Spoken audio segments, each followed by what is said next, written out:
Hey everyone! Welcome back to the Coding Lab.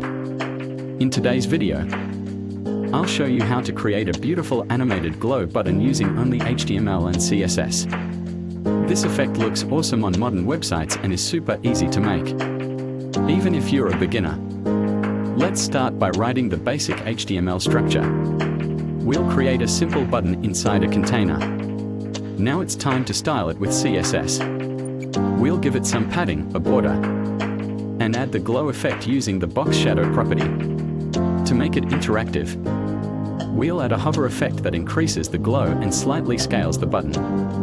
And that's it. You've created a glowing, animated button that stands out on any web page. If you enjoyed this tutorial, don't forget to like, share, and subscribe to the Coding Lab for more web development videos. Thanks for watching, and I'll see you in the next one.